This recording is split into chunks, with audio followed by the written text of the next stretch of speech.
say that's the bad guy. I tell the truth even when I lie. Everybody say goodnight to the bad guy. You need people like me, so you can point the finger and say that's the... This song is just awesome, man. There's no weak spots in this song. This song could have been 6 songs. And shout out to my daddy for having this and introducing me to this. Because this song is a classic. It is awesome. The beauty of this song is it could have been like 5 or 6 different songs. Yeah. If you like take it down the segment, sure. Like, this is like 5 or 6 different songs in one, so you can't get bored. I cannot now get an image out of your father driving up I-75 towards the Canadian border. See his other family. Slap it with this. And see his, that's like, don't go there. That's an in joke. So, driving up 75 and he's got Kansas on. Yeah. And that man be rocking. Yeah. That was his thing, man. Like, they said my father's an onion, man. Or a parfait. He had layers. What's his name? What's his name? Nolan. With a Y, which is weird. Nolan, shout out. Yeah, I mean, I listened to this song, I think, when I was like 9. And I was like, damn, man, this song is awesome. Yeah, it's great. So many damn breakdowns. Yeah. And this is how I kind of construct my music. Sure. I try to have different sections so you won't get bored. Because this song is long as hell, but you're never bored. No.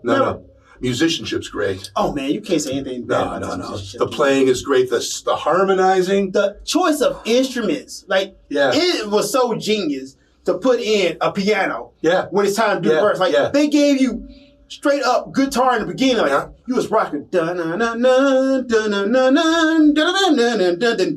It just got serious. Like, yo. Yeah, the organ stabs. I mean, they've got everything. Before you even get to the organ stabs, the organ stabs are later on to break up the monotony of the song, which was also, like, perfect. Like, the construction of this song is how you construct a song. And shout out to Topeka, Kansas for making a band this great. Like, Topeka, Alabama, like what? Kansas is like the Alabama of the West, right? Alabama, Topeka, Kansas, same thing. Like, people always say the depth of the song was the length. Because, okay, just for comparison's sake. I know what you're going to say. I knew it. Right? Yeah. Long as fuck. Yeah, too long. But boring. It's long as hell because it's like, it's almost like those guys were feeling themselves. I said it during the video too. It's like these guys were pretentious as hell. Yeah. I'm just going to keep playing because I can play. There was no purpose in it. Contrast to this Kansas song, you're like, yo, y'all giving me them licks, them riffs. Every damn break had power. And I used to play this on the drums. And I used to love it. Hell yeah. Oh, man, yeah. You can't help but play this, dude. Oh, yeah, so many change-ups. Yeah, sure. It's like, yo, it's a whole full range of drumming in this song. Right. And just, I go back to the instrumentation. Sure. The way it's constructed is brilliant. There's never a dull moment in this song. None whatsoever. Like, nothing you can say bad about this song. It gets you sweating. It's a 10. Oh, yeah. And it's a rare 10 for me. 9 or 10 for me. It's one of my favorites. You can't go lower than 9. No. Like, I guess you can probably... the vocals are fucking awesome. No, the vocals are great. I can't, like, this man is insane when it comes to vocalists. You tell me what's wrong with the vocals. I can't really. Nothing, man. Like, only thing I can say, maybe it wasn't enough. You know what I mean? Not enough. Like, seriously. Now, dude, you think I'm going to pull his brain matter out of his ears and his nose? Like, there's nothing I can say about this. No, it's great. Like, there's only a few songs that I would ever give a 10. This is one of them. Yeah. If you look at the video and you see us bobbing back and forth like Wayne and Garth, that's 100% authentic. Oh man, I got nothing. It's visceral. One of them, man. Yeah. Like, is this my favorite singer? No. No, but it's the synergism, the whole thing. The whole is greater than some of the parts, and the parts are great. Oh, the parts are awesome. Yeah. And them organs come in at the end. Yeah.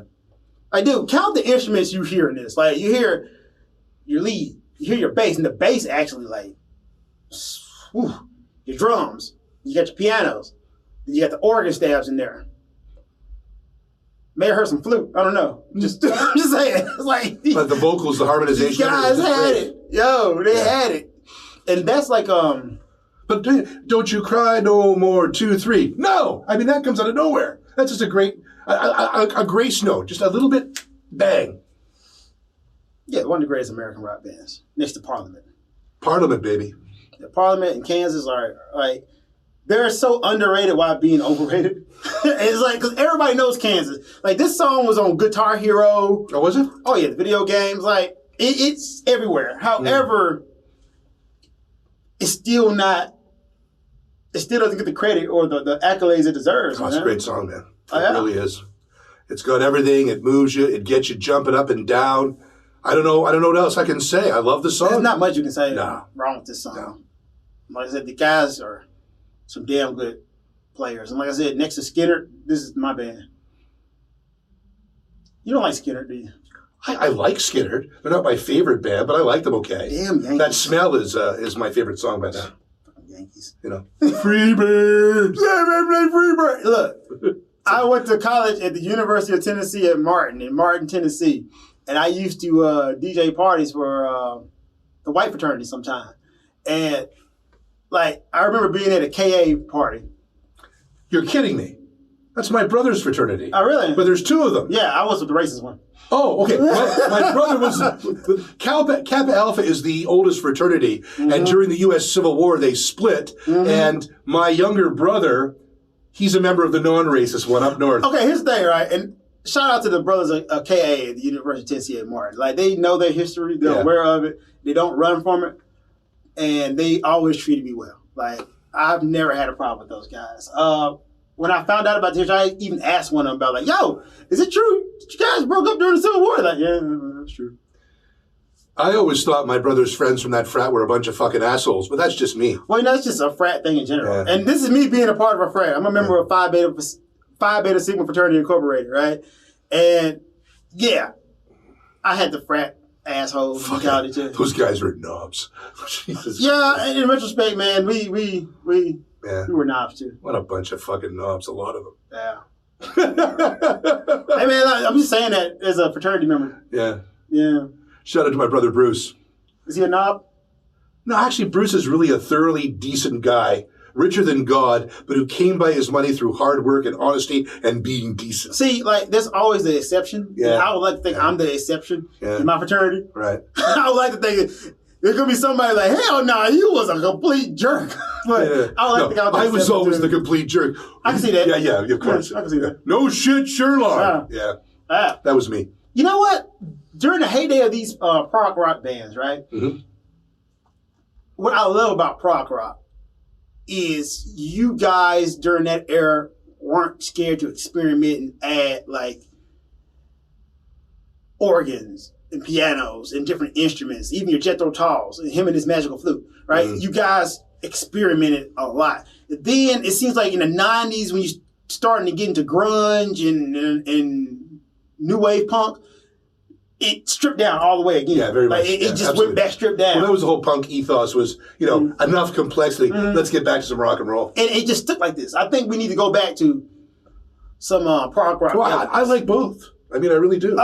Stripped down is okay, man, but even my hip-hop tracks, I like more progressive with chord progressions and and change-ups and transposing. Mm-hmm. Like, if you listen to one of my songs, available on all digital streaming providers, you will hear, like, different breakdowns and switch-ups and different layered instruments. Matter of fact, people will tell me all the time, like, yo, take some instruments out, Marcus. And I'm like, no, no. I'll tell you off camera about Degata Vita. Oh, here he goes. You probably gonna say the same thing, right? No. Yeah. Well, send us an email. Watch. Hopefully, there's a bunch of videos on this construction of this new riff, this new beat based on Iron Butterflies in Agata Vita. But I loved what you were doing, but it was a little bit much. See. This is always all right. What? Okay, now here's all right. In beginning of construction, right? You gotta try stuff. So so it may be a little bit much. Right. However, I haven't even sequenced the song yet. So these are all the parts, right? And I'm quite sure when Kansas was making this song, it was a whole bunch of stuff, and they're like, yo, let me move this part around here and move this part around here, and I haven't done it yet. It's just all loops. So that won't be the end thing, but that's always a gripe of people with my beats sometimes. Like, yo, can you just take that one part out? I'm like, no, because you're stupid. And you don't get the genius of this track. Like, you're a moron. Yeah, you don't get the genius of this. Like, sometimes, especially like rappers and songwriters in general, because I just did an R&B beat, and the songwriter was like, yo, where's the bridge go? I'm like, you can't hear the bridge? Like, seriously, it's like, as a producer, sometimes you got to walk rappers and singers through the whole damn song. And the thing is, I used to always label sections for like singers, because singers are stupid, especially rappers. Rappers are dumb as fuck. Singers and rappers are dumb. Like, you will give them a beat, and if you don't like walk them through it, they will fuck up your track. They will. I swear for cheese and crackers. I just love it. Rappers are dumb as fuck. They are, dude. Like, yo, like, singers too. Like, Yeah, sure. you will give them a whole beat. And the verse part will be obvious, the hook part will be obvious, the bridge and the break will be obvious. And then you let them like have the track, and then you listen to what they lay down, and just shit's all in the wrong place. They rapping over the break. The hook part doesn't come here right. You tell them the bars, they're like, oh, I'm sorry, I wasn't feeling it there. I was like, yo, bro.